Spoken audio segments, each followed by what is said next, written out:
तो दोस्तों, आज हम एक्सप्लेन करने वाले हैं मूवी एंड ताज स्टोरी, जो कि हाल ही में थिएटर पर रिलीज हुआ है। जो भी इसके पक्ष में है वह पक्ष में बात कर रहे हैं। इस मूवी के एक्सप्लेनेशन को बस एक एंटरटेनमेंट के तौर पर लें, ना कि उससे ज्यादा, क्योंकि डिस्क्लेमर मूवी के शुरुआत में भी आता है।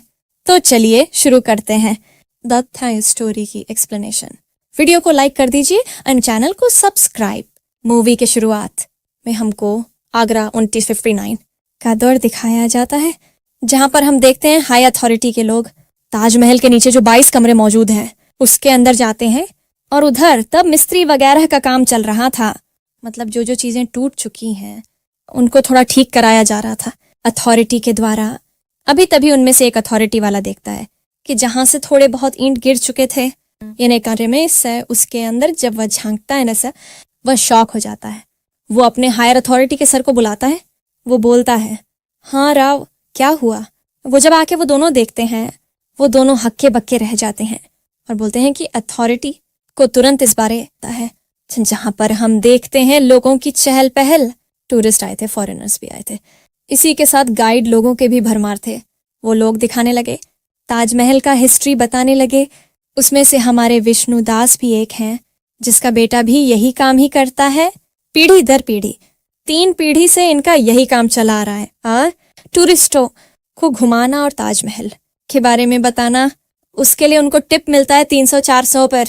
अगर फॉरेनर मिल जाता है तो थोड़ा ज्यादा मिल जाता है। बाप बेटे ऐसे ही अपना जीवन गुजारा करते हैं। इनके दादाजी भी यही करते थे।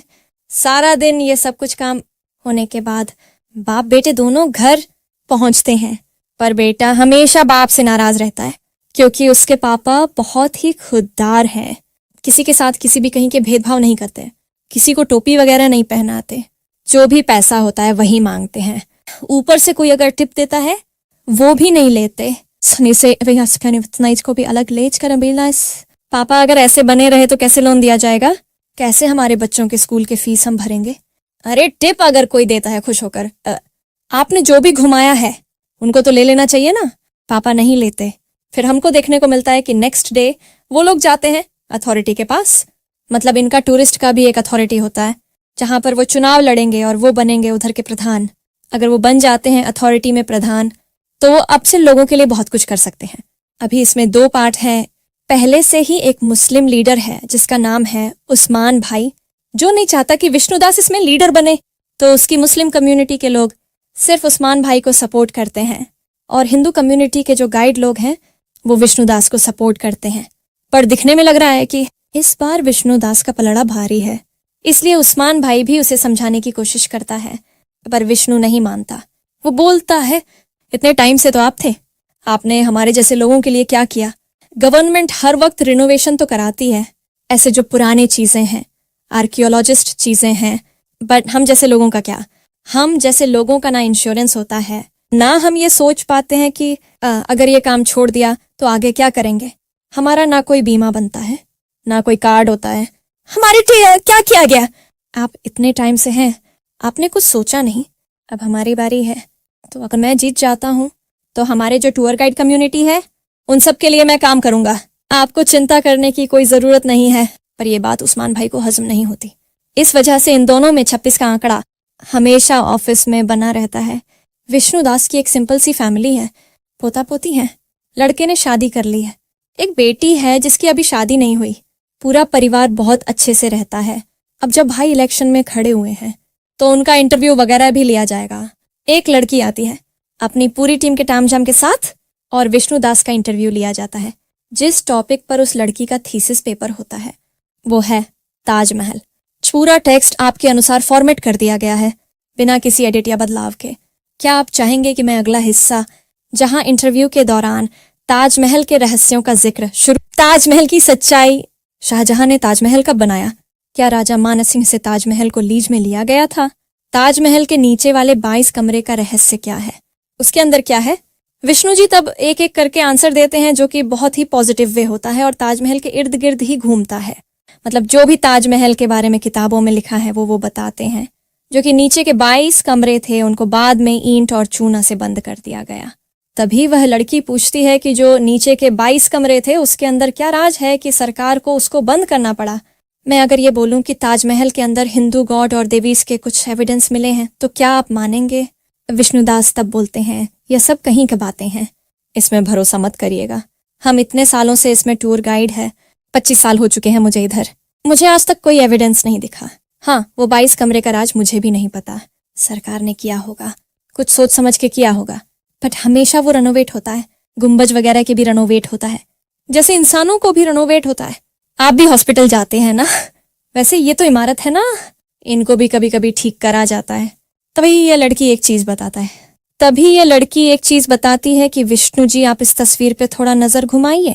इस आदमी का नाम है महेंद्र दास, जो कि इससे पहले 1970 में एक टूर गाइड आगरा में हुआ करता था, और इसकी शक्ल देख के मानो विष्णु दास की एकदम सूरत बदल जाता है।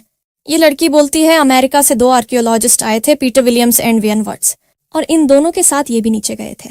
उस 22 कमरे में से एक कमरे में उनको देखने को मिला हिंदू टेम्पल और स्ट्रक्चर की कुछ मूर्तें, जिसको देखने के बाद उन्होंने एक चीज भी लिखा था कि ये हिंदू टेम्पल है, और ये बात बहुत जगह प्रचार में भी आया था।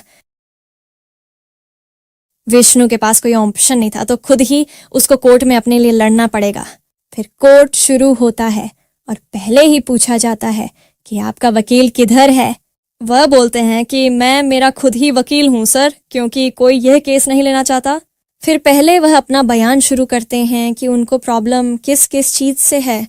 वह बताते नाम का मुझे 3 अथॉरिटी से प्रॉब्लम है। एक आर्कियोलॉजिस्ट डिपार्टमेंट, जिसको कैसे पता चला कि शाहजहां ने ही ताजमहल बनाया है। सेकंड, हमारे एजुकेशन बोर्ड, बच्चों को ये पढ़ाया जा रहा है, किस आधार पे, किस डाटा के ऊपर बेस करा गया है वो। और 3, गवर्नमेंट के ऊपर, क्योंकि ताजमहल के नीचे जो 22 कमरे हैं उसके अंदर क्या चीज है कि गवर्नमेंट को उनको ईंट और चूना से बंद करवा दिया गया, दरवाजे को हटाते हुए।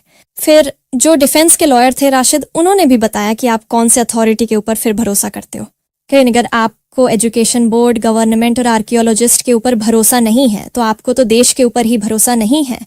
तो उस हिसाब से तो आप देशद्रोही हुए। और आपको क्या लगता है चाहे कि वह एक माइनॉरिटी कम्युनिटी के लिए पूरा सिस्टम ने पूरा आंख बंद कर लिया। जो कुछ भी बुक में लिखा है, आर्कियोलॉजिस्ट ने जो बताया है और जो गवर्नमेंट किया है, वो सब कुछ गलत है, सिर्फ एक माइनॉरिटी को प्रोटेक्ट करने के लिए। फिर हम देखते हैं कि विष्णुदास ने कुछ फोटो भी अपने साथ कैरी किए थे, जहां पर वह उस 22 कमरों की फोटो, बाहर की ओर से फोटोज लिया गया था, उसी के साथ उसने बहुत सारे फोटोज लिए थे जो कि फर्श के थे, जहां पर स्वास्तिक चिन्ह और हमारे हिंदू कल्चर के बहुत सारे निशाने मिले हैं। उसी के साथ उसने एक गम्बुज, जो कि ताजमहल के इतने ऊपर था, उसका भी फोटो झूम करते हुए यह दिखाया है कि इधर आपको नारियल, शिवलिंग का ऊपर जो त्रिशूल है वह, और उसी के साथ आपको आधा चांद भी मिलेगा, जो कि हमारे हिंदू कल्चर को दर्शाता है। उसके तर्क देते हुए राशिद भी बोलते हैं कि आधा चांद हमारे मुस्लिम कम्युनिटी को भी दर्शाता है, इसका कोई मतलब ही नहीं है। और ऊपर आप नहीं देख रहे, उधर लिखा हुआ है अल्लाहू अकबर। तो वह बोलते हैं कि अगर रेनोवेशन का काम चल ही रहा था तो अल्लाहू अकबर रखना कोई बड़ी बात नहीं है। रेनोवेशन ये नाम सुनते ही ये लोग पूरा भड़क जाते हैं। राशिद बोलते हैं, अब रेनोवेशन क्यों बोल रहे हो, ये एकदम नींव से शाहजहां ने बनाया है। उसी के साथ बहुत सारे प्रूफ विष्णुदास ने और भी दिए थे, जहां पर गौशाला और बहुत सारे हिंदू चीजों की निशानियां भी मिले थे। इन सारे चीजों को और तर्कों को देखते हुए कोर्ट ने इस PIL को एक्सेप्ट कर लिया था। राशिद और उसके आका इस बात से बहुत ही नाक थे। राशिद बोलता है, आप चिंता मत करिए, इसके बाद कोई भी इसके बारे में सोचेगा भी नहीं। मैं उसको कोर्ट में इतना घसीटूंगा कि इसके बाद कोई भी ऐसी PIL डालने के लिए सोचेगा भी नहीं। तब उसके आका बोलते हैं, यहाँ ताजमहल के ऊपर डाला है, इसके बाद कुतुब मीनार के ऊपर डालेगा। पागल की कमी नहीं है हमारे देश में, इसे ऐसा तोड़ना, इसके बाद कोई सोचे भी ना। फिर अगले दिन देखते हैं फिर से कोर्ट में हियरिंग होता है, जहां पर हम देख पाते हैं कि एजुकेशन बोर्ड से बुलाया जाता है अथॉरिटी को, जहां पर एक लेडी होती है जिसको पूछा जाता है राशिद द्वारा कि आप एजुकेशन जो भी बुक है हिस्ट्री की, उसमें कोई भी तथ्य को कैसे डालते हो। वो बोलते हैं, जो हिस्टोरियन होते हैं, जो कोर्ट के वर्डिक्ट होते हैं, उनको देखते हुए पॉजिटिव वे में हम डालते हैं, जैसे बच्चे के ऊपर अच्छा असर पड़े। कोई गलत चीज हम डालते नहीं हैं, कोई एक्सट्रीमिस्ट चीज हम डालते नहीं हैं। फिर हम देखते हैं कि उसको क्रॉस एग्जामिनेशन करता है विष्णु। विष्णु बोलता है, जो भी मतलब हिस्ट्री बुक में है वो बच्चों के लिए अच्छा है, कोई भी एक्सट्रीमिस्ट चीज आपने नहीं बताया है। एज इट इज जो हिस्ट्री है, आपने वही चीज दर्शाया है ना मैडम? मैडम ने बोला, हाँ मैंने वही चीज दर्शाया है और उसी से इस रूल से ही पास होता है। तब वह बोलता है, नाथूराम गोडसे ने गांधी जी को गोली मारा है, उसके पहले और पीछे आपने हिंदुत्व का यूज किया है। नाथूराम गोडसे एक हिंदू था, हिंदू पेपर के लिए वह काम करता था। उसने कितना गलत किया, इसमें उनकी जो नाम जाति इसके बारे में बताने की क्या जरूरत थी? उन्होंने गलत काम किया है। बाबा राव अंबेडकर के लिए भी यह सब कुछ करा गया है। किसी माइनॉरिटी कम्युनिटी के बारे में क्यों आज तक ऐसा नहीं लिखा गया? क्यों उनके एक्सट्रीमिस्ट चीजों को नहीं बताया गया? हर एक माइनॉरिटी राजा के बारे में इधर बहुत ग्लोरीफाई करके आप लोगों ने लिख दिया, पर किसी भी हिंदू महाराजा के बारे में क्यों नहीं लिखा गया इतिहास बुक में? छत्रपति शिवाजी महाराज, चंद्रगुप्त मौर्य, अशोक मौर्य, संभाजी महाराज, इनके बारे में क्या आपने नहीं सुना? इक्केवीर कथाएं के बारे में क्यों इतिहास बुकों में नहीं लिखा जाता? बच्चों को क्या इनके बारे में नहीं जानना चाहिए? आपको खुद के ऊपर शर्म आना चाहिए। और यह बोल के वो अपना क्रॉस एग्जामिनेशन खत्म करते हैं। कोर्ट के सामने ये बोलते हैं, इनके हिसाब से मुगलों के बाद कोई भी ग्लोरीफाई राजा पैदा ही नहीं हुआ है। सोच को पनपने से पहले ये लोग तोड़ देते हैं। कोर्ट नेक्स्ट शेयरिंग डेट देते हैं, जहां पर हम ये भी देखते हैं बहुत सारे हिंदू राष्ट्र पार्टी से भी बुलावा आ रहा था विष्णु को, क्योंकि सबको अपना कॉमन इंटरेस्ट चाहिए। और उसी के साथ मुस्लिम कम्युनिटी के लोग भी विष्णु से बहुत नाराज। इससे चलते हुए उसकी बेटी और उसके बहू के साथ भी बाहर बदतमीजी होने लगे। उसके बेटे को भी पीटा गया था रास्ते में। तभी एक हिंदू नेता आता है और उसके बेटे को हॉस्पिटल में भर्ती करता है। विष्णु के पूछने पर यह बताता है कि तुम्हारे पिता भी मेरे पास आए थे, तब मैं छोटा कोटा कार्य करता था, कुछ नहीं कर पाया, पर आज तुम्हारे लिए मैं करूंगा। इसमें उसका खुद का इंटरेस्ट क्या है ये तो हमको नहीं पता, पर विष्णु का काम हो गया कि उसका बेटे का जो है इलाज हो गया और उसके सपोर्ट में एक पॉलिटिकल नेता आ गया। फिर अगले दिन कोर्ट हियरिंग में एक हबीब साहब को लाया गया रशीद द्वारा, जो कि बहुत जाने माने लेखक थे। ताजमहल के ऊपर उन्होंने बहुत कुछ लिखा भी है। बोलते हैं कि फारसी में सब कुछ लिखा हुआ था। मैंने अनुवाद करके बहुत ध्यान से इसको हिंदी में अनुवाद किया है। और जहां पर मुझे ये पता चला है कि शाहजहां ने पूरे नींव से ताजमहल को बनाया है अपने बेगम के शौक में। कोई किसी से बेन था, इतना मोहब्बत कैसे कर सकता? तभी विष्णु जी वही बुक का 403 वाला पन्ना खोल के बोलते हैं, इधर तो साफ साफ लिखा हुआ है कि शाहजहां ने जय सिंह से जो है वह महल ले लिया था। तब वह हबीब मनो लड़खड़ा गया और ये बोलता है, मेरे बुक में तो ऐसा कोई अनुवाद नहीं है। तब पॉइंट वे बोलते हैं, ये शायद बुक में नहीं होगा, क्योंकि अपने गलत अनुवाद क्या है? आपको फारसी पढ़ना आता है तो इसको पढ़ के बताइए, यह ओरिजिनल बुक है। तब वह नहीं पढ़ पाते, ये बोलते हैं कि मुझे सिर्फ इंग्लिश पढ़ना आता है। तब विष्णु बोलते हैं, जो भी आपको पसंद आया आपने अपने बुक में लिख दिया, जो आपको ना पसंद आया वो आपने नहीं छापा।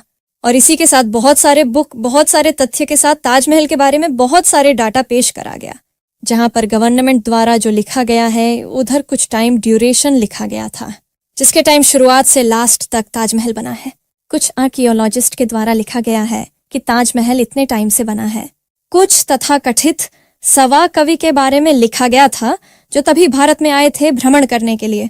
उन्होंने कुछ लिखा है, किसी का टाइमलाइन भी किसी दूसरे के टाइमलाइन के साथ मैच नहीं कर रहा। और दूसरी जगह कोर्ट बार बार बोले जा रहा है कि आपको सबूत पेश करना पड़ेगा, जो कि आइटनेस है कि उस 22 कमरों के अंदर क्या है।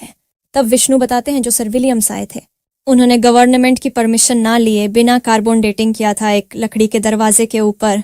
उन्हें पता चला था कि जब ताजमहल था उससे 300 साल पहले यह ताजमहल का लकड़ी का सैंपल है, मतलब उसका पहले ये सब कुछ बना है, शाहजहां ने इसको नहीं बनाया है। और इस पर ये थीसिस पेपर उन्होंने पेश किया गवर्नमेंट द्वारा, गवर्नमेंट ने और कुछ भी नहीं किया। लकड़ी के दरवाजे हटा दिए और उधर ईंट के दीवारें लगा दिए। कुछ तो सच छुपा रहे हैं ये लोग। फिर कोर्ट की नेक्स्ट हियरिंग का डेट मिलता है, जहां पर हम देखते हैं रात को विष्णु जी के पास एक कॉल आता है, जो कि और किसी के नहीं वकील का होता है, जो कि छुपके छुपा के ये बोलता है एक आइटनेस है जो कि गवाही देगा।